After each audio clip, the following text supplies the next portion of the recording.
Louder with Crowder Studios, protected exclusively by Walther.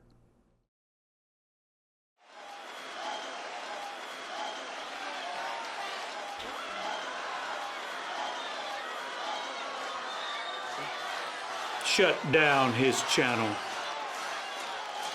You have a problem with that, not gay Johnny? No, Sensei. No notifications. Oh, and squeeze the leg.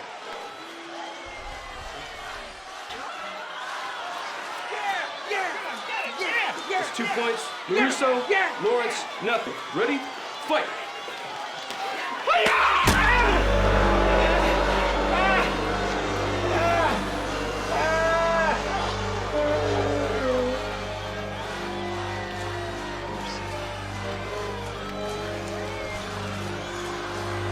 Yeah! Get everybody back! Beep, beep, yeah!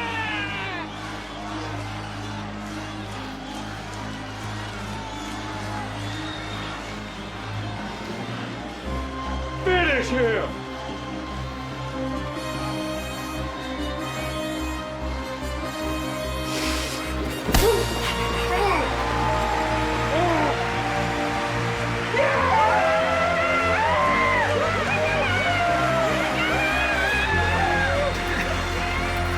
Monetizing you in the morning.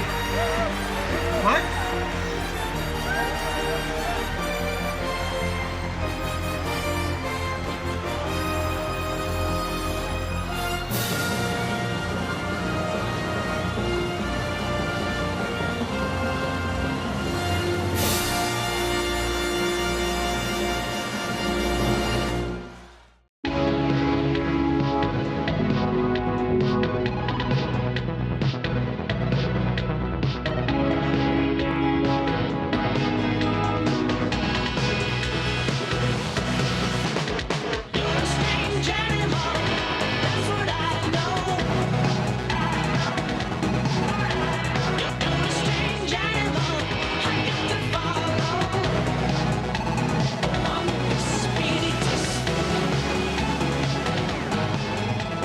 Called Authentic African Dance. Because I watched Black Panther. I think that's how they did it. Got your spear I am late to iPhone. the party. I finally watched Black Panther this week, for those who are not MugClub members, and I thought it was so laughably bad at parts. I understand why some people liked it, but I'm sitting there watching going, hold on a second. Here's a lady in traditional African garb with a spear on a Tesla. I don't... It fits, come on. And I am upset that I had friends recommend this to me. All right, we have a fantastic show today. We have Mr. Brexit, Nigel Farage on the show. Boom. Yes. We have Owen Benjamin on the show. Boom. Boom. And then we have Lauren Southern on the show. Kapow! And of course, the premiere people just saw a continuation of MugClub Kid. Gonna be really good. Gonna be a really good show. And next week we have Ralph Macchio, the real Ralph Macchio, Really? on the show. A lot of people say, is it the Somebody real? told me that. Yeah, Ralph Macchio next week on the show. Gosh, that's gonna be cool. You're not invited. We're gonna have somebody else. He's gonna be in your seat. Matter of He's fact. sitting in my own Falling bed. on hard times. Little bastard. I'm gonna All right. And we're going to talk about, by the way, question of the day before we get in. Policy-wise, those who thought President Donald Trump would be a disaster, I had a bit of a wait-and-see attitude, but I will admit, policy-wise, I think I was wrong. I think the last week has been pretty damn good, the taxes. So I want to know, at what point do you admit that or do you say that you're wrong? Or what you think about President Trump at this point? Comment below. Also, we're coming up on 2 million subscribers pretty soon, so tell us how long you've been watching and listening, what it is that you'd like to see more, less, who knows. Producing with me in video studio, as always, is Jared, who is not gay. Follow my not gay Jared. Meet us, Crowder, as long as we're not banned. With your photoshops, your comments, your videos, a mural. Yeah. Mural is good, yeah. But speaking of things you need less of, I'm going to be on the top of that list. I can guarantee you. I do not believe so. My naked ass. It's going to be my shekels from the Illuminati Jew meetings. My naked ass and then my face. Not in that order necessarily. I fulfill my legal obligations, right? You didn't let me finish the statement. Legally, I'm bound, drawing conclusions. And at G. Morgan Jr., he's a sommelier. For those who don't know, he's going to be going for. You were telling me the other day that it's actually really hard to become. It's hard to become a master sommelier. Only 2. Yeah, isn't it? Hey, Sven Computer, you ready with overlays? Oh, wow. Hold on, I'll go back to you. What's the wine of the day, Gerald? We have Doubleback Cabernet. Oh, that's right. It just happens to be Not gay Jared's favorite wine. He got drunk on a boat that he could not afford. And apparently, post-show, there's a little bit of a shindig celebration, and this is actually your gift bottle from Stevens. It's true. This is going home. It's true. with Yeah. you. It's a nice, very, for those who don't know, Brokeback. it's expensive. Yeah. Chapstick. It's He'll be selling it for crack very soon. Don't worry, I'm Sorry, meth. We have to get the racial stereotypes right. Heroin bridges the racial Powder. divide. There we go. Sven Computer, you ready with the overlays? I'm ready with the overlays. I have a big announcement regarding my social media, and that is that I completely deleted it. It's no longer there. Oh, well, it's healthy. Yeah, that's healthy. And I mean, you can check if it's still there. And if you check it, that's on computer. Totally uncomfortable. By the way, today we're going to be getting, a lot of people asked after the Venezuela video with John Oliver, the rebuttal, debunking this sort of myth of the Nordic socialist states that are successful. So we're going to do that today. We're going to get into that because we'll be talking about news with Nigel and Lauren and Owen. So we'll get into that evergreen segment there. But there's other news of the day. A new whistleblower now claims that Steve Bannon allegedly used personal data to try and suppress the black vote. This is a quote from CNN. It says, Mr. Bannon sees cultural warfare as a means to create an enduring change in the American politics. One thing, Sven Computer, you noticed, this was the headline, but you and I both went in for a quote. The guy doesn't say that Steve Bannon used it to suppress the black vote at all. It says nowhere anything about black vote. No, it says nowhere, nothing. It says nothing. that's good. Oh, I must have misread that. No, I didn't misread it at all. They got it wrong, because the data actually showed that would have been just as effective, okay? Steve Bannon hiding in black people's closets. That would have worked better. That does scare me. Also, by the way, really quickly, this is the whistleblower, for those who don't know, in question. I am concerned that we made Russia aware of the programs that we were working on, and that might have sparked an idea that eventually led to some of the disinformation programs that we've seen and the interference that we've seen from Russia in American elections. Holy crap, it's a male lesbian feminist. How is that even possible? A Canadian hipster one, no less. I feel like a cosmic wormhole was created in a parallel socialist basement-dwelling universe. And I think you heard wah, suppress black vote. Yeah. In there somewhere. Okay, Jared, you said right? Yeah, I this is, you can watch the whole thing. I encourage you to. Yeah. No, going back to the bed thing.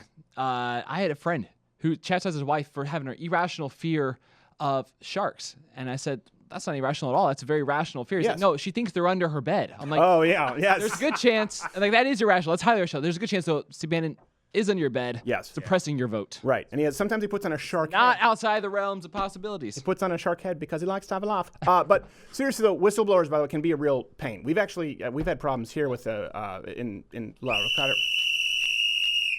Whoa. Yeah, Sven Computer. Not good, Jared's queer. Okay, that's not exactly okay. He is a queer. I appreciate it. Yeah, thanks for ratting on your fellow Lados. Wow. Soros. Have you learned nothing? Wow. They have hotlines for that, all right? You don't have to... Elon Musk, by the way, is back in the news. That's always a good topic to cover. We don't get anger with that. Because it's Thursday, Tesla data confirmed that the wrecked Model S was, in fact, an autopilot when it hit a truck at 60 miles per hour. Oops. Of course, quick to brag on it was Elon Musk himself, tweeting, what's actually amazing about this accident is that the Model S hit a fire truck at 60 miles per hour and the driver only broke an ankle. At an impact that speed, usually it results in severe injury or death. Timing, Elon. Timing. Geez. He went on to tweet, and especially when taking into account that it was a female Oriental AI robot behind the wheel, for which we have uncharacteristically low expectations.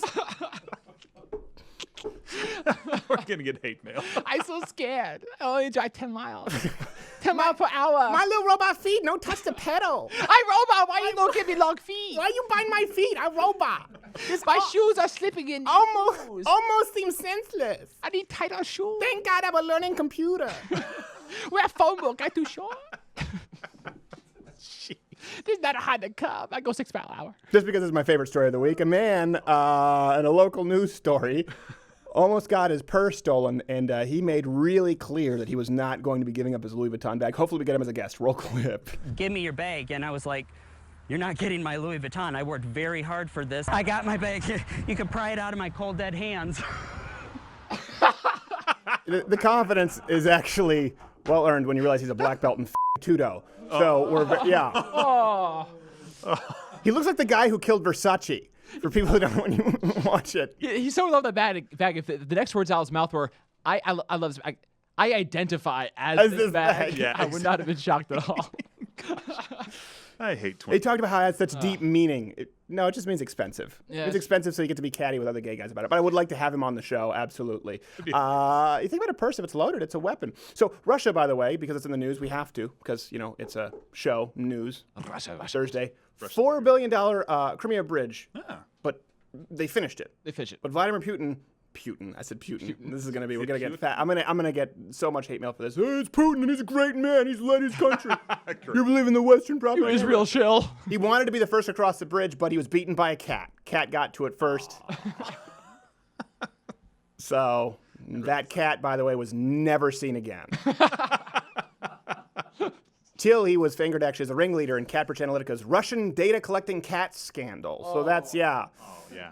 Here we go. 12 miles It's is nothing. almost like he thinks that he's above the law. 12 miles is not nothing. There's no doubt he was juiced. Yes, that's yes. 100% chance. At the very least, he was on EPO litter. They actually called Jared to come take care of the problem. He knows how to kill pets. This is true. Okay, Jared has a long and brought in storied the history of specialist. killing Me and pets. Putin. Like this. Hey, speaking of killing things, a 25-year-old Texas man is in serious trouble after he was posing as a 17-year-old high school student in order to relive his glory days in the basketball squad. It's like High School Musical meets rape. So the real story from Dallas News: Sidney Bouvier, Gilstrap Portley. That's a bunch of names. Django Heinrich Smith. His name is my dates. Underage girls. Began the school year at Skyline High School. I want to make sure I get this right because a lot of moving pieces. There, he enrolled, claiming to be a Hurricane Harvey refugee. So necessary. At that A little point. late. Months later, he transferred to Hillcrest High School, where he dated a 14-year-old classmate and joined the basketball team. Of course he would. Yeah, it makes you feel good that that's in your own backyard in the United States. Lest you look down your nose at other nations. Of course, by the way, this is highly illegal, and once it was discovered, the school was preparing to expel him, pursue legal action. So he just slapped on a pair of tits and and went on to win the female state wrestling title. So all is well that ends well. The dude could still be dunking on bitches today if he did that in the first place. You just gotta do a little estrogen. Think about this, though. Transageism is far more rational than transgenderism. I mean, at one point, he was 17. It's true. And you can have a young kid with a high IQ or an adult who has a fourth grade learning level. So it's far more reasonable. At one point, he did experience it. He did. He's never had a vagina. I don't really like the path we're going down. It almost seems as though we're excusing this. How stupid do you have to be to see a 25-year-old man and think he's 17? I mean, is it like a Not Jay Garrett kind of? They're probably watching too much of the CW network. Yeah. They're watching it where 35-year-olds play 18-year-olds and recruit for sex cults. They were looking at state championship trophies for basketball. Between Arrow reruns. All right. Okay. This is a story that everyone. I was vetoed in the pitch meeting. We had to cover. A Canadian woman has now been detained, and that seems remarkably mild when you hear the rest of the story. Has been only detained after getting angry at a Tim Hortons, defecating on the floor, and proceeding to hurl it at the employees. So, usually we would withhold judgment from these kinds of stories. Say, all right, wait till all the evidence comes in. Yeah, words like allegedly. Allegedly. But in this case, we have very damning footage. And look, make sure we have to blur this for the. I know this is so. That's a lot. Look at this. Hold on. You know what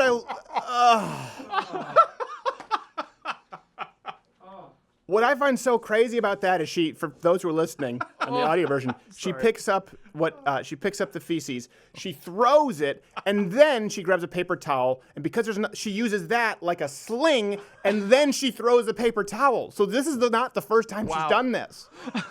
And by the way, for those who haven't seen the clip, I know we had to blur. That's some serious velocity on that. Drafted, said the rebooted Montreal Expos. Curveballs and sliders have a whole new meaning. Yes. Oh gosh. I don't know how that applies to curveballs. That must be you because of the no colon Leave that thing. one alone. Yeah. How mad do you have to be to take a crap on the floor though? In the middle of a store. Well, it's not so much. Yeah, that's a good point. Or high. It's How not. high do you have to It's be? about intent. Pooping spitefully is very disturbing. It takes a minute. She popped that out pretty fast. I mean, it's like she can do it on command. It's anger poop. Yeah. Tim Hortons isn't even that great, by the way, but their donuts are the Oh, come on now. You're giving us all work. That's Morning Grinders level, okay? We're better than that. All right. So, but actually, I think here to discuss, we do have to discuss. I always wonder also what happened to Jane Goodall. Apparently, there's Coco the Monkey. The movie, by the way, Congo sucked, which was loosely based on Jane Goodall. That's not true. None of it is true. I just wanted to make sure that we have enough time to bring on our next guest actually to discuss this issue. Really? Is the Prime Minister of Canada, where I was raised. I think, do we have him here? We have him Prime Minister Justin Trudeau, are you here, sir? Yeah, thanks for having me, Stephen. I think what's most Absolutely. important for people stateside to understand is that this is not in any way representative of all the citizens of Canada. I don't think any of us thought that it was representative of all the citizens of Canada. No, I don't think that's the While issue. at the same time, I want to extend a hand of grace and understanding to our oft maligned and misunderstood shit-throwing community. No, see, I don't who think have that's been a vibrant and rich addition to Canada's people kind. I don't think that's an actual subset. That's not a community at all. Stephen, I found that contrary to Yeah. your approach in the United States, here in Canada, conflict is not our first course of action. I don't know the upbringing of this young Canadian lady in the Tim Hortons. And until I've walked a mile in her steamy shoes. No, see, it could not be less relevant. Her upbringing. And when this I is the problem. This is why of how we as Canadians have failed Again. See? our shit-throwing community, Steve. All right, listen, Prime Minister Trudeau, this feel is. I don't think this is a crime. shame. I'm I sorry. don't think this is a cry-worthy story here. No, okay, let's get rid of him. All right, Prime Minister Justin Trudeau, everybody. That's enough. We shouldn't have him on the show anymore, Prime Minister Justin Trudeau. It's the same story every time. He's also very difficult to frame properly. He is, and he's is. highly predictable in his responses. Bizarre arms, too, as well. Never know. Rewind that footage for those who missed it. Find an Easter egg. We apologize. There we go. Okay, so no strong opinions on that, on the flinging feces? No? All right. No. Okay, so let's get to this. We got a lot of feedback on this. We've talked about this for those who are not MugClub members in the Daily Show quite a bit, this idea of the Nordic socialist model. Yeah. Right, we hear this quite a bit. And this was used, well, they keep moving the goalposts, and that's what's important here, right? We hear socialism's worked. So now we hear, well, places like Venezuela didn't do socialism correctly. Right. Even though they were being praised not long ago by Sean Penn and politicians. Everybody on the left, and Bernie essentially. Sanders. So they keep moving, and they say, well, hold on a second. The Nordic countries, we should model those. And don't take my word for it. When I talk about democratic socialism, I'm not looking at Venezuela. I'm not looking at Cuba. I'm looking at countries like Denmark and Sweden. Is it really possible for someone who calls himself a socialist to be elected president of the United States? Well, so long as we know what democratic socialism is. And if we know that in countries in Scandinavia, like Denmark, Norway, Sweden, in those countries, healthcare is a right of all people. In those countries, college education, graduate school is free. In those countries, retirement benefits, childcare are stronger than in the United States of America. Okay, a couple of things. So we're going to get to actually the Danish Prime Minister who said, that's not true. Pointing at me. But I think it's important, okay, Marley was dead to begin with, is people need to understand that these Scandinavian countries, they don't owe their success to socialism. They actually became very wealthy, first off, under free market economies, and then later imposed. By the way, in some forms, in some ways they're certainly further to the left of the United States, but in other ways we'll get to, like corporate tax rates, not even close. But later on, after they built their economy, imposed some high taxes and large welfare states. So, for instance, 1870 through 1936, Sweden was the fastest growing economy in the world. But after 1975, when the Swedish started expanding the welfare state, its economic growth started to crawl. After that, Scandinavian countries began reducing the size of the governments. If you look at okay, growth, all right, implement a welfare state, and then stand still, and they start reducing it. So since the 1990s, the total taxation of the Swedish economy as a percentage of the GDP has fallen more than 5%. Yeah, so I wanted to interrupt real quick on these points. Like, a lot of people will believe this. A lot of people will believe what Bernie Sanders just said. Right. And so it's all of our responsibility. It's not Stephen, hey, great job, you go get them. Everybody tune in.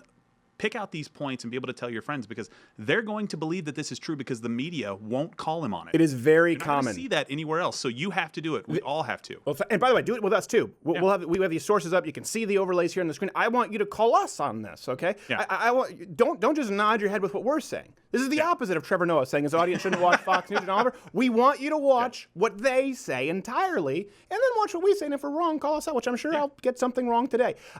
So one thing too, these places, it's the purity they try to argue. Like, well, it's not real socialism, Venezuela.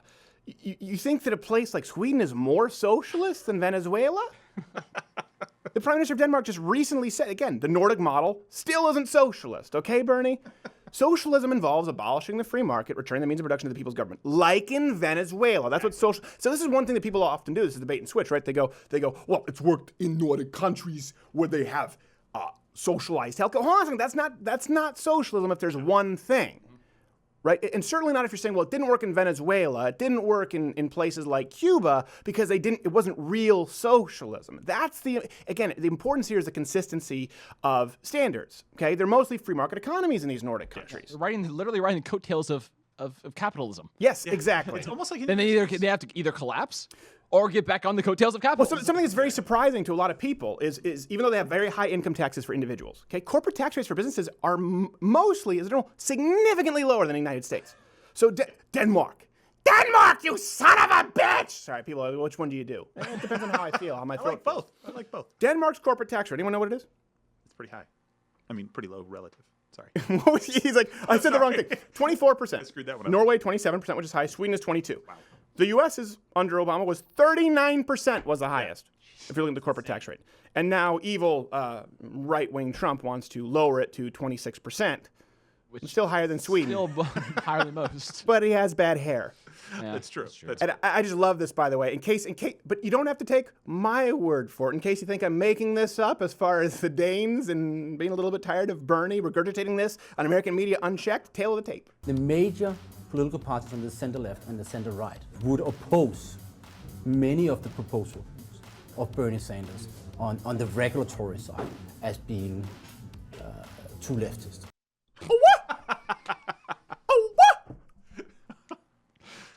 And I'm going to take what dead Johnny Mathis Don Lemon has to say. Again, this is the last corner where they point to. We hear this all the time. They go, oh, well, what about this country? We talked about the Sven computer.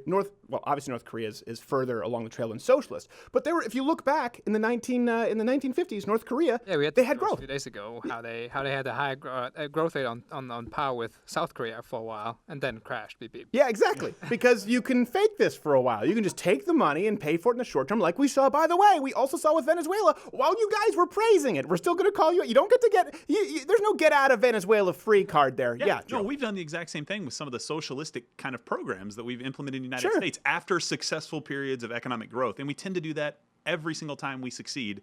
Then we try to give everybody free stuff, realize it doesn't work, and go back to working hard. Right. I hope that happens again. I hope we go back to working hard. Yes, the consistency of standards, though, here is really, it's an important point. The only places they have left to point to are these Nordic models who survived their socialism by diluting it with capitalism and with the corporate tax rates. And something else that's really interesting, I'll get to in a second, but again, this is another myth that they claim the Nordic model would work here in the United States. The comparison is asinine, but hear them say it first. And I think we should look to countries like Denmark, like Sweden, and Norway, and learn from what they have accomplished for their working people. He wants America to look more like Scandinavia. That's right.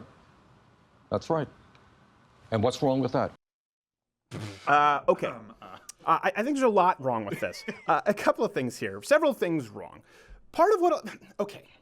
They're almost inadvertent ethno-states. Yeah. They were for a long time, the Scandinavian. Part of the reason the model works in these countries is that they are incredibly small. Yeah. Right? Very, very small, entirely homogenous populations with a very industrious culture. Okay, do you think that it is more likely or less likely to take something that barely worked in these countries? Again, people can't even afford used cars in Denmark because of some of these taxes, and they're scaling it back. Do you think it's more likely or less likely to work in the United States? Just look at how we've implemented socialism here. It also really doesn't matter to look at Social Security, look at Obamacare, look at public education. These are not shining beacons of success in the United States. These are stains, generally speaking, on our history. Yeah. Just take really inefficient programs and supersize them. Yeah, exactly. You can't take a country that has the population of Delaware. That isn't smaller. And by the way, has a national identity, which was based on being an entirely homogenous culture for a long time, not a series of ideas for a long time. I don't even know what Bernie at this point runs though on, because he's still throwing this out there. But at some point with the success of Trump's tax cuts, what is he out there pitching? He can only point to more free stuff that these models have. Right, exactly. Go even farther, it won't work. And by the way, the tax cuts more free crap from President Donald Trump now are popular. Yeah. There's plurality because most people are actually seeing, they're seeing more money coming home in their paycheck. So I don't know what Brexit's more popular than ever. Yeah, I don't know what we'll talk about with Nigel Farage. I don't know what you do. I don't know what Bernie does. The wealthiest 1%, but I'm getting more in my paycheck though. The myth is gone. Once it's been implemented, you've been kind of like with democratic socialism. You've been fed a myth. Turns out I don't even like leaning. Yes. It took a while to learn. No, it turns. You've heard him sell you the Nordic model of socialism until you realize then the Danes say, no, that's actually not true. He's completely factually incorrect. You've heard him describe what the tax cuts were going to be, how it was only going to benefit the Koch brothers, and then you see it in practice. That's what's important. It's not just the words, but the actions. And again, big first off, a couple things I find funny. This is going to change because of the migrant crisis. Yeah. And they've found different ways to solve the problem.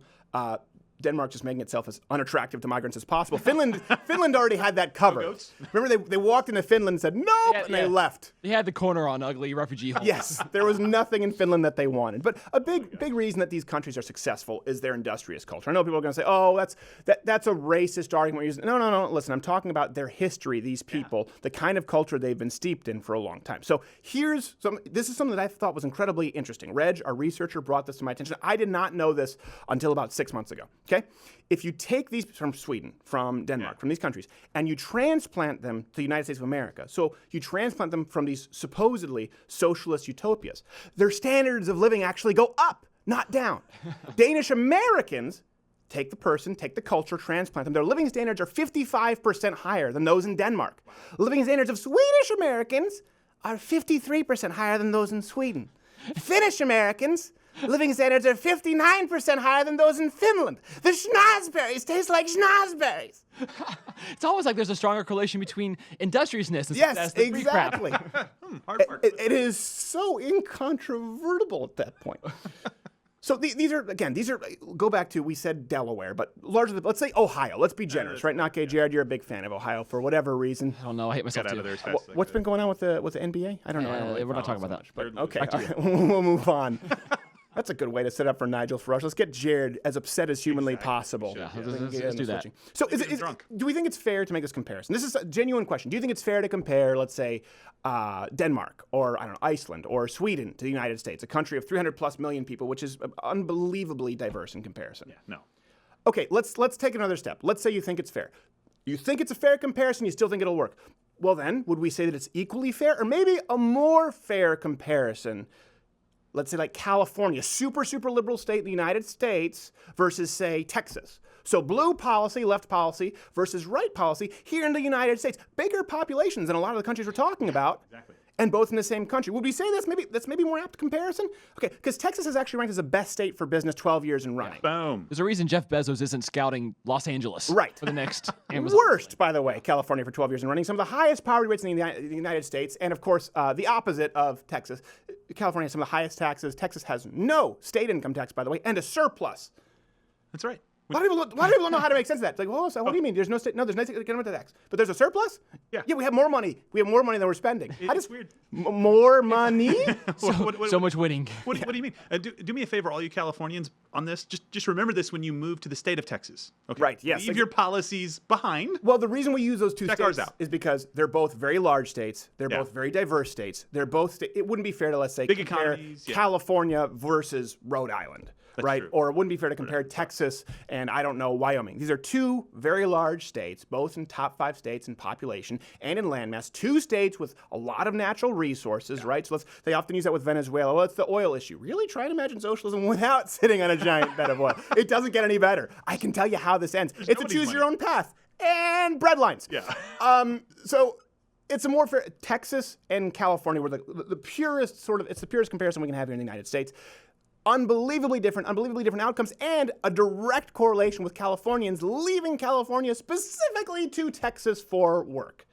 If it worked here, first off, Detroit would be a utopia. We've talked about that. Not exactly. I highly recommend that you visit. Sure, some hipsters have set up some coffee shops and nailed some dockers to a tree, and they want to call it art right next to the meth fire. But comparing California to Texas, I believe, is a fair comparison, certainly more than comparing these countries to the United States. And even then, these countries are not the pure example of socialism. Let's not allow these goalposts to be moved. Call me on it. Call them on it. Don't just nod your head here in agreement. I want you to do the research. I want you to find out what socialism is. Read the definition of socialism. Read whatever books you want on socialism, right? Don't even have to take my word for it, like LeVar Burton. You're better off taking the word of a 6-year-old who recommends a book. I like the book with the pop-ups. That's absolutely fascinating, Captain. So I recommend you do research on socialism, okay? Then compare the list of Venezuela. Compare the list of places like a lot of countries in South America, of Cuba, with textbook definition versus the Nordic model. What's most like socialism? And then just throw them all out, because none of it really works that well. We have Nigel Farage coming up after the break. We have to have him. Let's go. Wonder 2 and 2. POG. Monetization does not exist on this platform, does it? No, Sensei! Notifications do not exist on this platform, does it? No, Sensei! Free speech does not exist on this platform, does it? No, Sensei! What do we say here? The way of the YouTube, sir! And what is that way? Safe spaces, no dissent, no notifications, sir! I can't hear you! Safe spaces, no dissent, no notifications, sir! Mr. Not Gay Lawrence, warm them up. Aye! Preferred pronoun positions! Z, zero! Z! Z! Zero! Zero! Z! Z! Zero! Zero! Z! Z! Zero!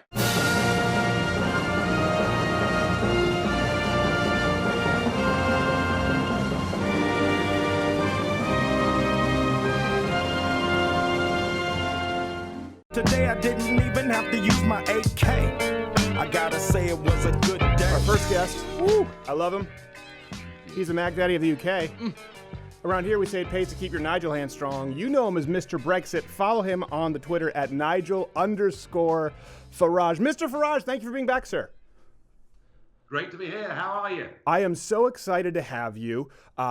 Big week internationally. So we have international guests here on this show. A couple of things I wanted to get into. I know it's topical. I know you don't have a ton of time, but one thing that is incredibly interesting is you've proposed that Donald Trump be nominated for the Nobel Peace Prize. But your reasoning, I thought, was very interesting. Care to explain for people who aren't? Well, look, Obama got the Nobel Peace Prize because the committee thought he was so nice and so lovely that he'd do great things as president. So he got a Nobel Peace Prize for what they thought he might do. This president is actually doing stuff. And okay, I know in the last 48 hours, Rocket Man, Kim, is saying, I might not go if you demand total denuclearization. But look, already, but what the president's achieved by talking tough, by not appeasing bad people, what he's also achieved by persuading China that they absolutely have to put proper sanctions on North Korea. Right. Already, we've had a summit between North Korea and South Korea. There's going to be a meeting. The Singapore meeting will happen. So I think the president is making stuff happen. And if anyone deserves a Nobel Peace Prize, it's him. And so after the summit, I'm going to go to the European Parliament and start a petition to ask European politicians to sign it. I mean, it could be quite a small signature list, yes, but I think it's yes, it's the right thing to do. And it puts them in a corner because talk about losing faith in your institutions if you compare this. Although, to be fair, President Barack Obama did have a beer summit with that police officer and that black guy. I remember that because they preferred Blue Moon. That was a big deal here in the United States, so baby steps. Let me ask you this, Mr. Farage. So people here keep talking. First off, how do you get along with Prime Minister Trudeau? Have you spent any time with him? No, I haven't. He's a bit too trendy for me, I think. Yeah, that's a word we can use. People have been just complaining about the Brexit. Obviously, people on the left, and there's been this back and forth. And I like that you've said, all right, put your money where your mouth is. You've talked about potentially, now it's a word I'm familiar with from Quebec, referendum, a second referendum on Brexit. Explain that because stateside, some people don't necessarily know. Okay, let me be clear. I do not want a second referendum on Brexit. We've had the referendum. We won. We beat the establishment. It was never supposed to be the best of three. But what we have here is we have much of our political establishment who are doing everything they can to water down Brexit, to delay Brexit. And if they can, and I'm talking about the Tony Blairs of this world, right, and people like that. And if they can, they will do anything within their power to force us to vote again. And all I'm saying to people is, if you voted Brexit and you're pleased with the result, don't be complacent, because these guys may ask us to do it again. And if we do face that, it's the worst case scenario, but if we do face that, next time we're going to crush them. Yes, I want to clarify what I was saying. Best 3 out of 5 is my belief when it comes to this. Best 3 out of 5. It's like when you're playing wall ball as a kid. 3 out of 5. We'll go 3. We'll go 3 sets. We'll go 3 sets. Best of 7. Huge week for President Donald Trump. Listen, I'm man enough to admit when we talked about this week when we were incorrect. I thought the risk with President Trump is that obviously he's bombastic to a lot of people. He's a polarizing figure for good and for bad. And I thought, oh, that could hurt Republicans in the long run. It seems to me, after these last couple of weeks, first off, the tax cut is wildly popular, which is very, very hard to do with any kind of an economic proposal, let alone actually a piece of legislation. Then you have Iran, North Korea, and now, of course, the embassy in Jerusalem. I wanted to get your take on this. I had actually listened to your radio show, and you talked about how this was a good thing. Actually, I think you said it was imperative for the United States Embassy to be in Jerusalem. But I was very confused because during the election, during the Brexit, the media said that you were, of course, racist, anti-Semitic, and all of the above. So clarify. Of course. Yes. And, oh, come on, please. I'm homophobic. Add to the list. Go on. Naturally. You know, nobody had ever called me anti-Semitic until I attacked George Soros and his unnecessary intervention in, our world right across the West. But you attack Soros, they call you anti-Semitic. Right. Look, I tell you what's really important here. Trump stood before the American public and said, I will do this, this, and this. I will break the Iran nuclear deal. It's not working. I will not just say, as the Bushes did and Clinton did and Obama did, that I'll move the embassy to Jerusalem. I will actually do it. Right. And the really important thing about Trump is that what he is doing is he is genuinely restoring voters' faith in a democratic process. He's delivering what he said he'd do, and all the others on both sides of the pond make promises to get votes without even having the intention of putting those things into practice. So I admire him hugely for it. And as far as Jerusalem's concerned, well, that line's now moved.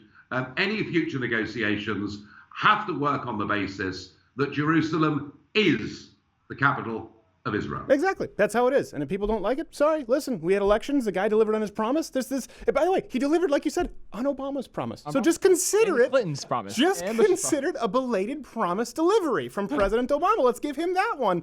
Just like they're saying that, well, the tax break, they're going to hurt you 10 years down the line as it gets more popular. You might see some savings in your paycheck now, but 10 years down the line, let's just chalk this up for President Obama. 10 years down the line, Jerusalem embassy. Final question, Mr. Farage. Let me ask you this. We've talked about this quite a bit. Now, being raised in Canada, I have a lot of family in Canada. And you have two different points of view, right? That Donald Trump has hurt our standing abroad as far as how we're seen as Americans, respected. And then you have another point of view, mine, where we talk about Iran, Kim Jong-un, and actually seeing power through strength here. What is your opinion on that internationally? How do you think people view the United States right now? Well, look, we had 8 years of Obama, who, as I say, was given the Nobel Peace Prize, was treated by the British media as the second coming of Jesus Christ, this wonderful man who'd arrived and who put down red lines in Syria, which once they were crossed, he didn't respond to. And America's status across the world shrank within the course of those 8 years. What has stunned people about Trump's presidency more than any other single thing is right from the moment he got off that aeroplane in Riyadh, Saudi Arabia, his first overseas visit, is the way that he's carried and conducted himself on the world stage. Do you know, when he was in Beijing, walking around the capital of China, he looked so at ease and so confident, I thought he was about to put a bid in to buy the place. That's comfortable. I wouldn't be surprised if he did. Well, when he's finished as president, there could be Trump, Beijing, you never know. Yeah. But no, honestly, he's achieved amazing things on the world stage. And when he speaks, people listen. And I think they also know Trump does not appease people. Yes. If Trump says, you're a bully and I'm going to stand up to you, those bullies swallow hard and say, this is one president who perhaps means it. Yeah. As a result of all that, America's standing in the world is far greater than it was when he took office. Well done him. I will absolutely agree with that. Sometimes he almost doubles down where someone's like, well, I'm really not a bully. And sometimes it's justifiable. Like, oh, he's not a bully. And Trump's like, no, he's a bully. I already decided. To be fair, the second coming of Christ with President Barack Obama, I hate to fact check here, but it was misleading with the verses and revelations talking about him being raised in Indonesia doing cocaine with his college professor. It's very, very easy to get that confused with the end times and make a false prediction. Mr. Nigel Farage, Nigel_Farage on Twitter. Thank you so much, sir. I know you're busy. Appreciate you taking the time, sir. Thank you. And we'll be back after this with Owen Benjamin, Lauren Southern.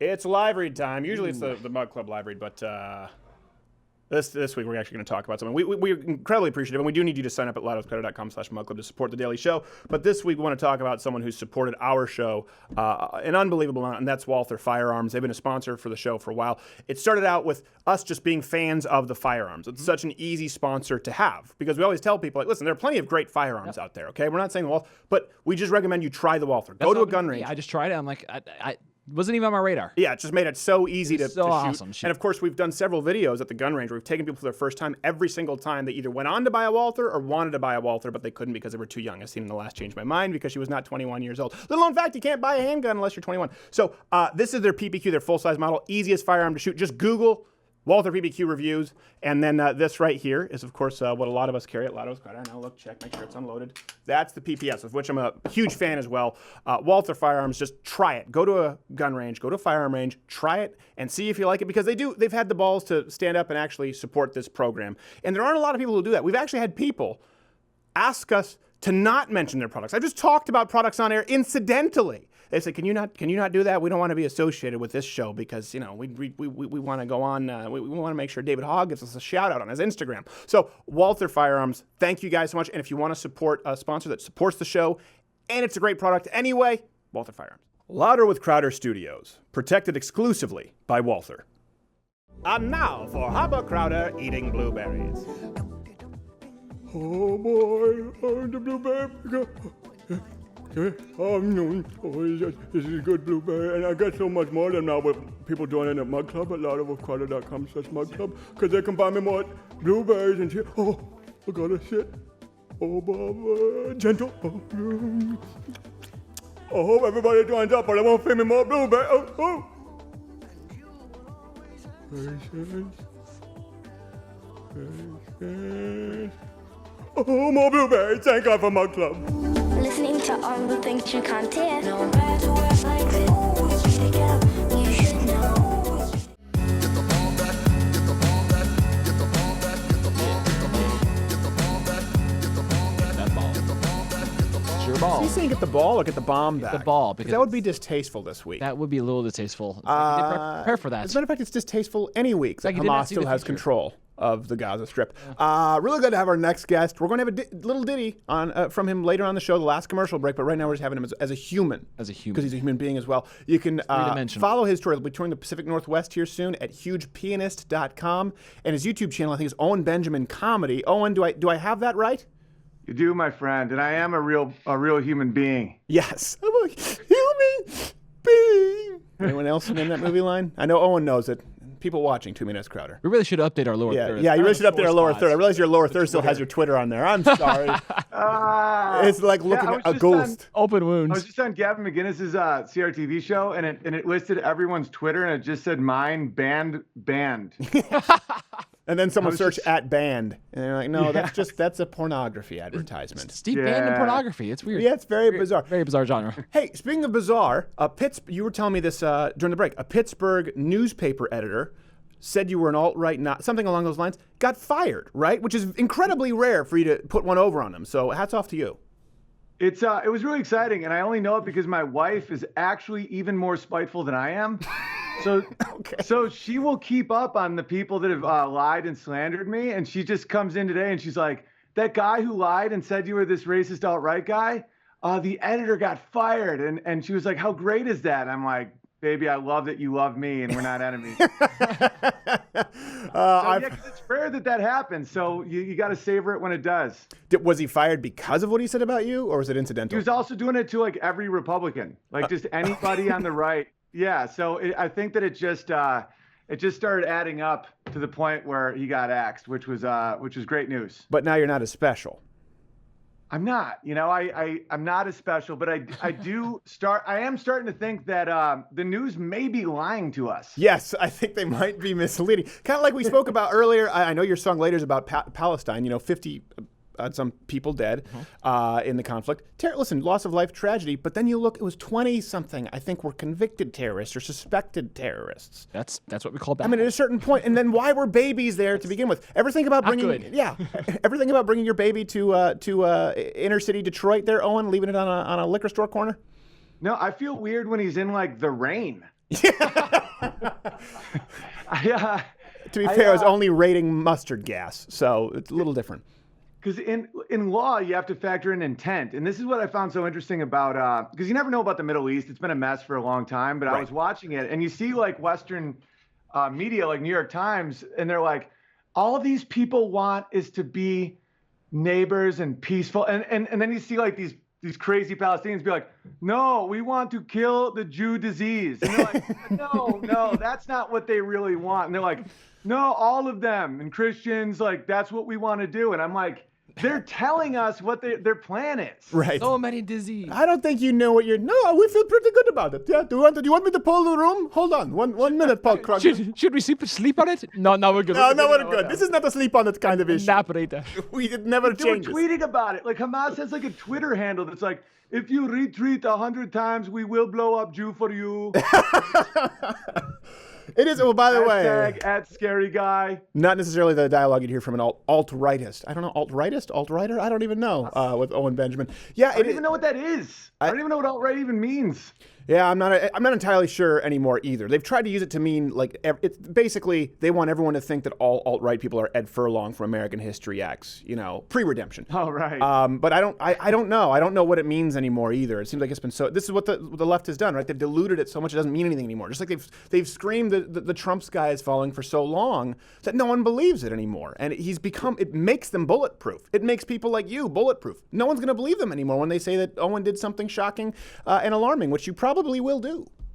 At some point, but it will involve more probable, like a slingshot in my neighbor's windows or something like that. Yes, exactly. I think it was Steve McQueen and Frank Zappa. He shot his windows out with a shotgun because he wouldn't turn the bathroom light off in Malibu. That's amazing. I could see. Yeah, like race is probably one of the last things I would ever rate a person on. Like for me, it's a lot more about height.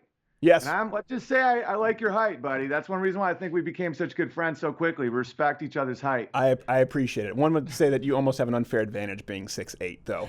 That is. Yeah, but I went too far, though. I went too far. I went past the money zone. I can't ride on roller coasters, and I'll die before you. This is true. Yeah, this is absolutely true. Your heart has to pump it to all your limbs. And hey, I found this out today. Baby aspirin. My doctor spoke with you should know this, Owen, as a big guy, because you'll die young. My dad was getting tested, and they said they were doing all these tests for sort of your sort of, I guess, your risk ratio, the risk assessment for coronary heart disease. And he said, well, no, good cholesterol, good blood pressure, all this exercise, diets. He said, but my dad did have a stroke. And they said, do you take a baby aspirin? He said, every day since my father had a stroke, I think in 1997, 93, I can't remember exactly. And they said that entirely eliminates the genetic component to stroke and almost completely eliminates early stroke period, provided everything else is normal, you're healthy. So take a baby aspirin, maybe you'll make it to 64.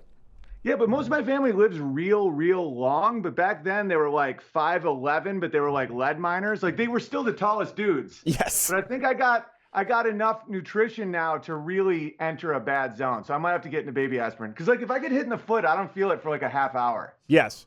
Yeah. Well, enjoy it while you can. Of course, I suspect my doctor's been paid by Big Aspirin. Big Aspirin. He's collecting those $1.50 CVS generic brand aspirin. checks. Yeah, people are just freebasing baby aspirin. Yes, exactly. Okay. Oh, and where are you going to be next? You're touring, so bigpianist.com. I know you said the Pacific Northwest. Huge pianist. Why did I say huge pianist? I'm sorry. It's all good. Sometimes people mess up how I describe being a pianist. Yes, I will be in Portland, Richland, Washington, and Bellevue, Washington. And you can get tickets at my website and also at my YouTube channel. I do live streams every day. Jamming piano. Owen Benjamin Comedy. And what dates are they starting? The Pacific Northwest tour for people who don't know. June 2nd 4th, 5th, right in that zone, and it's going to be a blast. Most of them are already sold out, and now I'm starting to not get protested like I did, because I think people jumped on me because of the the trans kid thing, and then a few other things, and then once you like research me, you realize I'm not really that protestable, and then they kind of like die out like teething children. That's what's happened with us after the Virginia Tech show, kind of with SMU. People realize everyone's having such a good time, which is it's a gift when you're not living for that. Right, exactly. We're not, you don't live for the headlines. Protests are incidental. We just want to do a show like you. There's some people who show up and they just want to protest. We want to do the show, and I think people, when they show up and they see everyone laughing, everyone having a good time, that's why comedy is so important. They go like, oh, maybe I'm the if they're there protesting. So it's disarming. Yeah, it's like that old joke where two Nazis are standing next to each other, and one's like, hey, Franz, we have skulls on our lapels. Do you think we might be the bad guys? Yeah, I remember that. Was it where was that? I know you told that. I don't know. That's an old one, but it is. That's exactly it. And I think they have this realization when they're there. And he gave me flack for not getting Huge Pianist correct. I know. He doesn't know what city he's going to be in. Anyways, you guys can check it out at hugepianist.com. Owen, we have to go. You'll be back with your song during the commercial break. Thank you very much, sir. And thank you, brother. I believe, we're connecting now. We have Lauren. Got her. She's there. Oh, okay. At Lauren_Southern. Lauren, thank you for being with us. Absolutely. Glad to have you. So now you're back in from Owen's face. Yes, refreshing change of pace from Owen's punum. Now you're back in Canada because you're not allowed in the UK, right? I have that correct? Yes, that is correct. Because I'm gonna see how many countries I can get banned from before I'm like 30 or something. Yes. How many was it? Italy and the UK now? I'm not banned from Italy yet. Working on that though. I have trouble getting in. Okay. I'm gonna try to verse Brittany Pettibone at it. We'll see. Okay. So, all right. So now, is it all of the UK? Yeah, it's all of the UK. So I can't even. Oh wait. So there's kind of an alliance against you, really, with the. When we're so much cooler than me. I'm just banned from a few select movie theaters. This is true. Yeah, and in Ohio. Yes. Yeah. I'm banned from Patreon too, I guess, but that's not quite a country yet. No. Once we start having corporations buying their own islands and creating their own nations, then maybe I'll be banned from some more. Yes. Well, Patreon, little known fact, has 1,800 times the GDP of Ghana. Also, the first country Barack Obama visited. So there's that. You could put that as an arrow in your quiver. You'll probably be banned pretty soon because you've been doing this film called Farmland, right?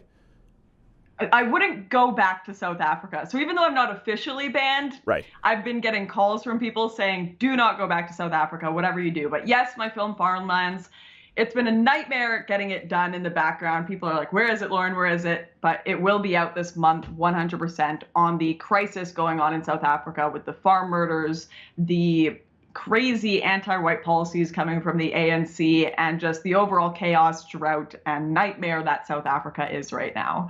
Yes. Okay. Well, so you're not going back to South Africa anytime soon, but I don't know that they would necessarily have you. We'll call that one a wash. For people who don't know what is going on here in South Africa, citizens are taking tactical training themselves. I know you've talked about this, and it's in your film Farmlands, and I appreciate that, by the way. It's going to be. She's not pulling an Anita Sarkeesian. The film should actually be completed. It ran into strong woman hurdles, overcomes them. She jumps over them, like Bruce Jenner before he was Caitlyn. Used to be known as following through. Yes, used to be known as follow through. Now they're arming themselves. They're learning to protect themselves against. This is something that people miss: government-backed marauders. As a Canadian in a country where it's very difficult to obtain firearms, or certainly the Second Amendment is very foreign to them. How did you relate to seeing this in South Africa, and did it ring some bells for kind of thinking stateside, the Second Amendment, and how important it is? Yeah, so it's actually extremely difficult to get firearms in South Africa as well. When we played the trailer for Farmlands, we had some footage in someone's window and it was showing firearms on the wall, and I was worried because tons of people were like, Lauren, you're trying to exaggerate. Those are just paintball guns on their wall. Those aren't real guns, which is true. Most of the people buy paintball guns so they can stock up with pepper balls and everything for self-defense because they can't get real guns. We met up with a woman You wouldn't know that seeing the videos with South Africa. But just in general, that'll only piss them off. That's why Trevor Noah got the hell out. A government-backed marauder on crack. I don't think a pepper paintball is going to do it. But sorry, continue. Yeah. So people try to defend themselves in all kinds of ways with electric fences, paintball guns, the rest of it. And for the few people that can get guns, which they are desperately trying to get them now, yes, they are practicing self-defense because the government has basically given a free-for-all for the Bantu blacks to take white land, which important thing here for people to understand. The Bantu blacks, which are the tribes that run most of the ANC government, are not indigenous to the land. The Khoisan natives are, and the Khoisan natives are not getting any of the land from white people that is now being redistributed by the government. So there's an all-out attack on white people right now for their land. The government has said, go ahead, take it. In fact, we're going to go in and forcefully take it. And the Boer people are training with whatever they can get. If they can get guns, they're using that. If they can get paintballs, most of it is just for self-defense purposes. Go back there and tell them not to use the paintballs. I would tell them, be better off just sharpening pointy sticks than paintballs. They'd be better off trying to find an Acme Ambil that they could hit a button and drop on somebody. That's a more realistic expectation than fighting these people off with paintballs. Work for Rwanda. That's actually a really good point. There's this one girl who I met with, and this will be in the documentary. She runs one of those paintball studios who sells stuff to the Boer people and to people who just actually want to go paintballing. Don't use the pepper. She actually has a time in her head. She's like, on Thursdays at about 4 p.m., people come in and break in with guns. She's been beaten with a pipe a couple times, had to go for serious psychological, just kind of... That'd be legitimate PTSD, not a feminist had a conservative show up at their conference like yours truly. Legitimate PTSD. Exactly. You hit with a lead pipe, we'll give you that one. Exactly. She has serious PTSD, but she talks about it so nonchalantly. She's like, yeah, at about 4 p.m. on these days, they come in and rob me. Right after we interviewed her, 2 days later, she had another armed robbery occur, and she's now moving out of the country, sold her paintball shop. But there you go. Can't do much defending yourself with paintball guns against literally having your place broken into every single day. It's bizarre. I want now I kind of want the pepper paintball just for next time we go paintball. I shoot it right in your mask. It would be like Michael Caine using the anesthesia in his mask and the Cider House Rules to fall asleep. Just breathing it in, your eyes watering. Last time I went to paintball was not very fun. I could have used a pepper paintball. That's true. These guys were wiping like it was their job. Let me ask you this. This actually relates to, obviously we've been talking this week. We just spoke with Nigel Farage about this. The embassy in Jerusalem. It's these completely unrealistic standards. Not only unrealistic, completely inconsistent standards. Why do we not hear... I know why we don't hear. That's sort of rhetorical. But isn't it remarkable that we don't hear from the left here when we're talking about gross violations of human rights? Let's remove the race portion from the equation. Just violations of human rights. Same thing when we're talking about Hamas, who have it in their charter, the destruction of all Jews. We were talking about this when they were at the wall planting mines. They go, look, these babies were killed at the wall by Israel. Why did you bring a baby to a war zone? They're so tone deaf. On Vox, they released a video about the history of Palestine and Israel over the fight over Jerusalem. They're showing footage of them throwing junk at walls and exploding things and with the sympathetic tone narration over top. I'm like, are you watching the same footage you're showing? Yeah, I know. I don't think they understand. It's just, for example, if we were in the States and we, as Hamas, started putting rockets or a nuclear arsenal, obviously they don't have nuclear weapons, in grade schools or in churches, of course they would be furious. But we lose our minds over clear backpacks. Yes, over clear backpacks. Why do you think it is that there's no talk of South Africa? Because there's a comparison there from the left where they say that Israel's an apartheid state, which it's not. Why do you think you're the one who has to make this film? Well, there was plenty of talk about South Africa during apartheid era, which obviously there were gross human rights violations. Then obviously they had laws that specifically separated whites and blacks completely, whole Jim Crow style stuff. Right. But as soon as that was taken away and the Rainbow Nation narrative was sold to everyone, Nelson Mandela has created this nation where it's going to be a perfect communist progressive utopia. Left kept with that narrative, and as things started to degrade, the rand started to go down in value, crime started to go up because they stopped enforcing the laws properly, and of course the South African government has introduced quite literally anti-white laws. Of course the left isn't going to talk about that because that is not sympathetic to their narrative. Right. It's frustrating how obvious and predictable this just repeated behavior from the left-wing press is.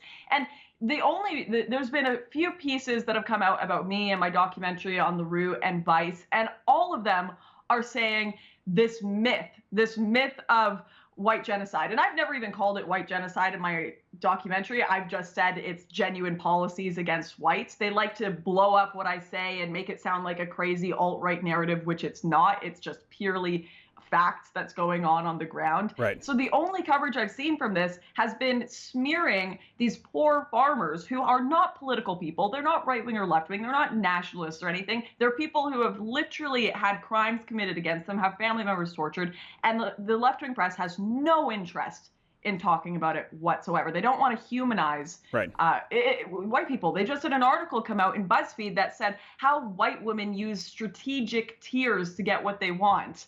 What? Maybe some people are just sad and it doesn't matter what skin color they have. Maybe some people are just oppressed and it doesn't matter what skin color they have. Yes, that's true. That's what I was going to say. All women a couple of times have probably used that at one point or another. Starbucks and you get addicted. I don't begrudge you. You know, you guys use the tears. We use Mel Gibson voicemails. This is what happens. We have different ways of expressing ourselves. But I'm glad that you touched it. By the way, just to be clear, South Africa has never gotten it correct. Apartheid didn't get it correct, and now it's not correct. They've never gotten their crap together. Go Marxism. And with Israel, by the way, and I know you've gotten crap from the alt-right, so I'll talk about this because of your just believing that Israel has a right to exist. So I think the press is mistaken there. I've gotten the same kind of flack. With Israel, when people compare it to an apartheid state, go, hold on a second. If a guy says, hey, let me in, and I say, well, why? I won't kill you. And I don't let him in. It's not because he's black. It's because he said he wants to kill me. That's the apartheid state we're talking about with Israel. It's not so much the melanin, so much as the loaded gun aimed at me through the window. At Lauren_Southern, where's the best place for people to go and make sure they don't miss this film? Well, my YouTube channel, Lauren Southern, if you just look that up, if it isn't banned, hopefully in the next bit, much like my UK and Patreon situation, it will be up there for free for everyone to see. The point of this film is for as many people to see it as possible, so share it on Facebook, Twitter, wherever. Want to get the word out of what the heck is going on there. So at the very least, we don't make the mistake again, or maybe even we can prevent worse crisis going on in South Africa in the next bit. Yes, the solution is send those farmers Walters, no more pepper paintball guns. We must go. Lauren Southern, dance us out. There you go. Look at her.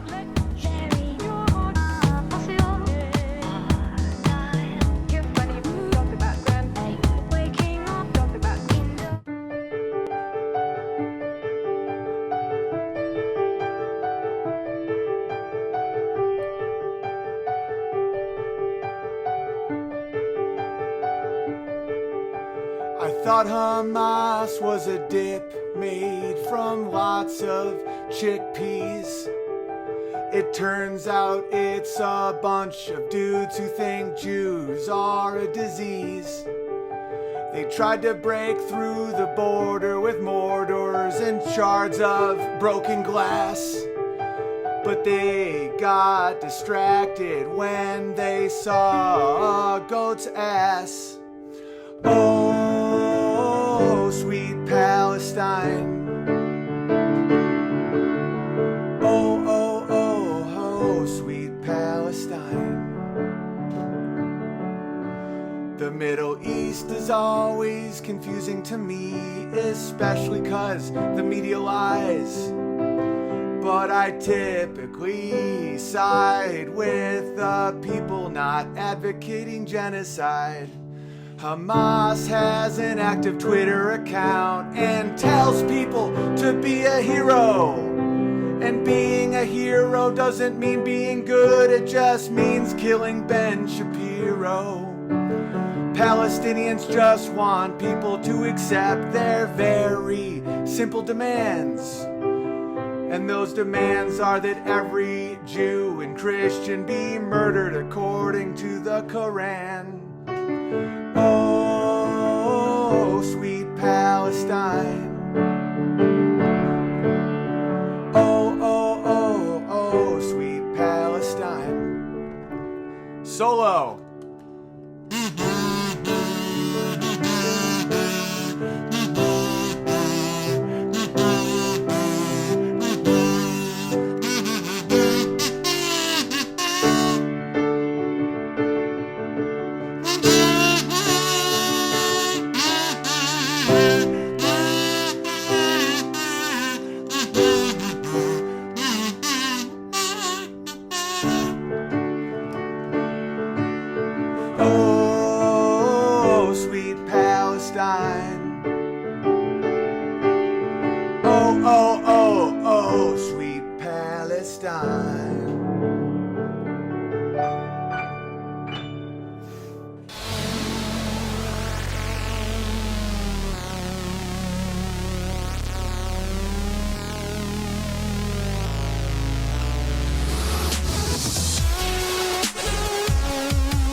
like call the narcissistic diver, also known as Greg Louganis, then bleeding and find out you have AIDS. Humility not in the vocabulary of the diver. Why the...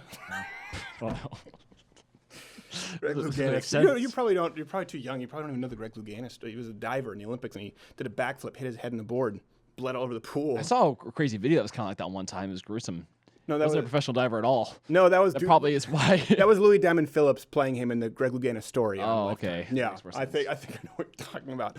Thank you so much, Nigel Farage, Owen Benjamin, and Lauren Southern. Very much appreciate them being on the show. Next week we have Ralph Macchio. I know on Thursday, and I don't know. We have an awesome lineup on next Tuesday, week. And we have a Colin Monday. If this goes through, we have another Change My Mind on Israel coming up here next Tuesday. We're not entirely sure because we're waiting on a location, but we'll see. We will keep you posted because that's one that a lot of people have requested, and also one for which many people have asked that I be killed for my Jew money. Sure. You had a point that you were making earlier today, actually, as we were going through the pitch, which I thought was important and interesting. I've been thinking about the Denmark thing, and you were surprised by it, and I was surprised by that they live at higher standards of living, 59% higher in the US, which is insane. Yeah. And I think what's funny about that, we talk about industriousness. Your values and your work ethic and your culture play such a huge role in the success of anything, a family, a cult, a country, a city, your economy.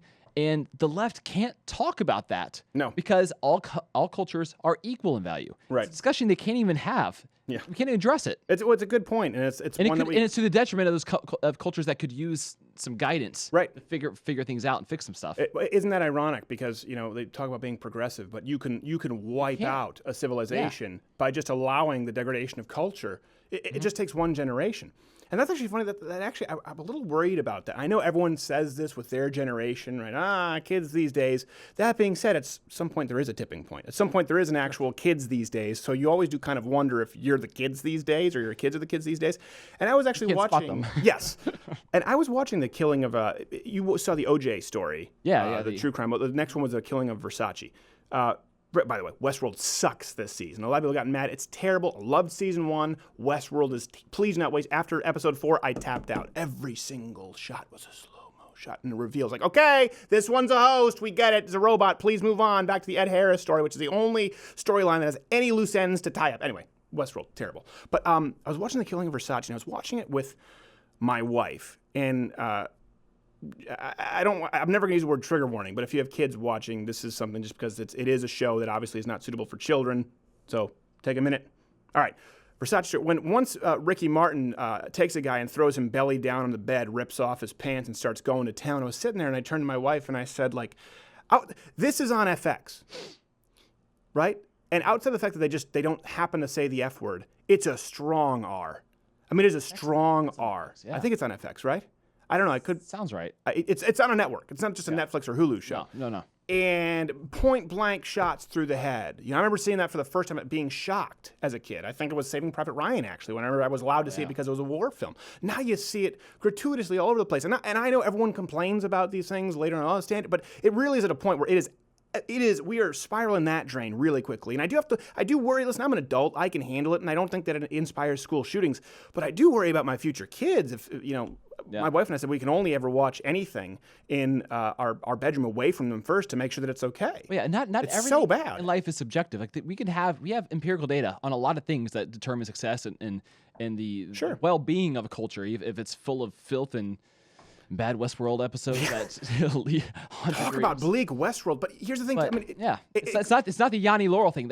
It's not just a matter of opinion, right? How you see something. Like we have data, we have information. It's not good to expose children to these things young. Yeah, it's not good to expose children to things that are hypersexualized, hyper violent, but as long as they don't say the bad words. Yeah, and that's the thing. It's like, well, you didn't say the naughty word, so that's okay. Which always bothered me, the hypocrisy that you would get often. That was the easiest thing for Christians to check on the box, right? Was I didn't say the naughty words. You're like, well, hold on a second. What about your actions? Yeah. And this makes sense why, obviously, the kill. But one thing I do like about the Versace thing, though, we're kind of past that's a negative gay stereotype, right? It used to be Will and Grace. Once they got the domestic rights, now it's like, okay, yeah, Versace. It's just a bunch of gay people having sex, getting AIDS, snorting coke in clubs, because that's what happened in Miami. You want us to lie about it? No, thank you. I'm glad that you guys made that, because now we can do the sketches we want to do. So it is well done. It's a well-done show. I'm not taking that away from it. But I am concerned when I watch these things, and I don't know the kind of world that my kids are going to be raised with. And I think that everyone out there, even if you're a secularist, I don't care what religion you are, you have to look at this and go like, gosh, that's pretty rough. I don't know if I want this dancing across the screen when my kids are raised. But it's about words versus actions with the left. I highly doubt the people from the far right are the ones creating the killing of Versace. Just in case you were wondering. I don't think they'd be allowed to make far right mafia. Yes, if they pitched it and they happen to have a voting record of ever voting for a Republican senator, like, nope, we're not allowing you an EP credit on this. There's no way we're getting away with that one. We work by killing people off and denying blacks the vote. Yes. South. And busing people in by giving them free sandwiches. And it also brought me to this other point. We kind of were talking about this today. So talking about actions. Owen Benjamin, Lawrence Southern, Nigel Farage. What do they all have in common? Guess on this show. Really good looking. They're all good-looking people. Yeah, Nigel Farage has that sort of rustic charm. Yeah. I can see it. Mm-hmm. I can see it. Sometimes I feel attracted. And the guy is... Picture. Talk about being an alpha in the room. When the guy just walks in the room, it's like my body is almost availing itself. Like, what is happening? This guy is just... I'm straight. But Lawrence Southern, banned from England, the UK. Mm-hmm. Owen Benjamin, banned from Twitter. Banned from Pittsburgh, apparently. Not a bad place to be banned from. Nigel Farage. Obviously, they tried to ban him. I don't know if it was Canada. They've tried to ban him, and he's persona non grata on the media. All of these people have faced serious, severe discrimination, have faced serious backlash, have taken some serious hits, some dents for their views. And again, if we're talking about, you think that maybe these people are just profane, you think that maybe they're just wrong, they're horrible human beings. Okay, but then I ask you, is it worse than what they express? Is it anything worse than what you'd see on Westworld? Is it anything worse than you would see in The Killing of Versace? Is it anything worse than you see Don Lemon, Dead Johnny Mathis, expressing that night on the news? I would say no. Lauren and Nigel certainly aren't profane people. Owen, if you go see a show and it's a late show and he's had a couple blue moons, he can go around the bend a little bit, but it's not mean-spirited. The point is, again, they have the wrong opinion. So we're in an age with culture where... First off, we've eliminated actions, right? Your actions don't define. It's the words that you use, and that's one thing. And that's why words keep being taken away. We just retroactively had an old meme from Facebook. Did you see this? Removed. No. It was 2.5 years old. Which one? It had the word tranny in it. Hopefully they don't comb through our video catalog. They said it's now retroactively a violation of our hate speech laws. And by the way, it wasn't even anti-transgender at this point. It was a harmless punchline. Imagine if Facebook went back to like the first century, like the machines of filtering and going back and retroactively pulling things would just explode. You know what? If Facebook could just go back to MySpace or Friendster. Yeah. I mean, that's the thing. These words keep changing. But you know what? Actions, people's hearts, people's intents, those don't change. And that's pretty easy to see. And that's one thing I would say to people out there. If you look, you have to determine what matters to you. Like you said, cultures aren't all equal. No. Look at Japan. Very industrious. They do really well. But tiny plummeting Japanese bodies from every skyscraper. Yeah, it's like highest suicide rate. Chinese Mary Poppins. That's not just karate. Whole life, Japan. Okay? You got to get your life in balance. The work is good, okay? You give us some cool technology, but it's no good to you if you're falling out a window by the time you're 52 years old. So there is a difference. You can look at it statistically. And there is a difference in how people live their lives, the culture that you have within your own family. Before you get to, this is why family matters, the nuclear family. Mom, dad, kids, right? If you're a kid, you want a daddy, you want a mommy in the house, you want them still together. That is far more important than putting some more money into a local public school that's failing anyway. It determines your level of success. So before we get to federal government, before we get to state government, before we get to municipal government, it is governed by yourself. As for you and your house. Socialism is like that claw machine where you think you just put one more dollar in, you're going to get it. Right, exactly. Just one more dollar. And think about this for a second. Think about how you live your life. Think about the difference between your culture, the culture between your house and your neighbor's house, the culture between, Owen Benjamin, Lauren, Nigel Farage's house. Why do you think it is that they are getting knocked so much? Now, if you think it's just because they're asses, if you think it's just because they have the wrong opinions, and so they rightfully should be banned from all the places where other people who express equally controversial opinions, certainly more hateful opinions, are allowed. If you think it's just because of their opinions and you disagree with their opinions, so you want to remove them, fine. There's no convincing you. I'm not going to fake anymore like we need to find common ground. We don't have common ground. Move along down the trail and go watch something else. But if you don't think that they deserve to be banned simply because of their opinions, why do you think they're getting banned? Why do you think they're taking so many hits? Why do you think a writer and an editor in a Pittsburgh paper doesn't want Owen to be able to perform there because of sold-out shows? Why do you think the media hates Nigel Farage? Why do you think Lawrence Southern's not allowed in the UK? Why do you think Italy hates? Do you think it's because they are always wrong? Or do you think maybe it's because if you do something important, if you do something worthwhile, you're gonna have to take some shots? And that's one thing I know we've talked about this before, but I did get an email this week from someone, you probably know who you are, in a college. And this is nothing new, asking about what do I do if I'm in college and I don't want my teacher to? Here's the deal, if you wanna pass, you wanna get a good grade, keep it to yourself, okay? But it's also nearly impossible to do in 2018. If you express an opinion that is unpopular, if you stand for something at any point, and I don't even care if you stand for something with which we would agree, you're gonna take some shots. And if you live a life where you don't take any hits, if you live a life where you've never been banned, if you live a life where you've always been popular, if you live a life where everyone's always said, gee golly, man, he's a nice guy, and that's the first descriptor they use for you, and the last descriptor, nothing wrong with being a nice guy, but if it's the only description that you're going to get, or woman, ask yourself why that is. Are you living a life of consequence? There's nothing wrong. Someone said a man will be measured by how many friends he has. Sometimes you're measured by how many enemies you have as well. Because I'll tell you this, I've had people in my life, we're talking about a culture, there are cultures that are easier. We talk about leisure cultures, absolutely, a lot of Europe, Greece, hint, hint. There are cultures that are harder. But you can't just have easy versus hard. You can't just have nice versus mean, good words versus bad, naughty words, as opposed to actions. You do have to, is it a fruitful culture? And is your home, as for you in your house, what are you serving? Is it a fruitful, because if it's a fruitful culture, it's never gonna be easy. If you wanna have kids who can be raised in this world that we're a little bit worried about, and you want them to end up not being sociopaths, guess what? They're gonna have to take some licks, and so are you.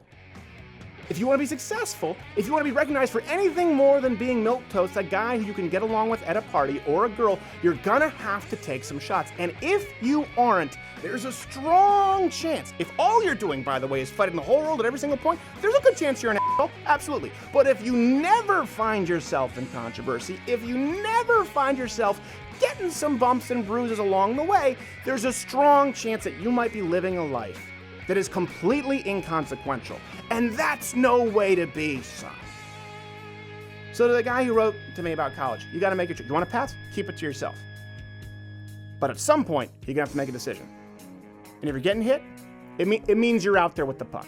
It means you're out there taking some risks, and that's okay. That's not always a bad thing. We'll talk to you next week. Speaking of getting hit, Ralph Macchio, he'll be there. Ooh, he got